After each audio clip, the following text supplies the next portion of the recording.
Doma Yuti Wema mixi minea Takono penge Baba wako kuno Baba wako kuno Baba wako kuno Ostenda wako kuno Baba wako kuno Ostenda baba wako kuno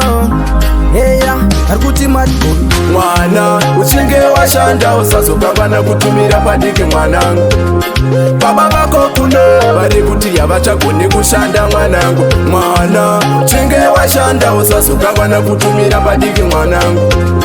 Baba wako kuno avachagone kushanda mwanangu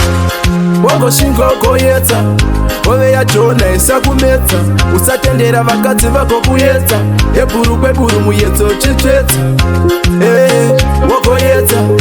Wako shingiriro koyetsa Vamwe panyika mbinga tinopereketsa Womuka woshanda kunze kwako yetsa Mwana uchinge washanda usazokangana kutumira padiki mwanangu Baba wako kuna bari kuti yandichagone kushanda mwanangu Mwana uchinge washanda usazokangana kutumira padiki mwanangu Baba wako kuna bari kuti yavachagone kushanda mwanangu Ukanza ndaisa chichemo zviri pamutemo Usatipa kuti kumba tinoda olumo Mwanangu pari zvino handina remuromo Tumira zviripo chero shuga nespomo Mwanangu chawaona ingotumira Kunyangwe masango matema chakuvhurira Kunoti chakunamatira tichashumira Pana chandi chanzo chitu chichazokuremera Mwanangu zano ndega kubatsire Panoda 1 poda 2 vakutsiure Kana pandichadana undidaire Zvinokufambira kona Jehovha jaire Mwana uchinge washanda usazokangana kutumira padiki mwanangu Baba wako kuno bari kuti yavachagone kushanda mwanangu Mwana uchinge washanda usazokangana kutumira padiki mwanangu Baba wako kuno avachagone kushanda mwanangu Wako shingoko yetsa Ove ya jona isa kumetsa Usatendera vakadzi vako kuyetsa Eburu kweburu muyetso chitwetsa Wako yetsa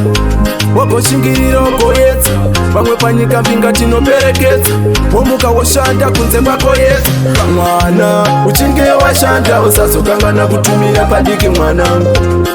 Baba wako kuna bari kuti yandichagone kushanda mwanangu Mwana uchinge washanda usazokangana kutumira padiki mwanangu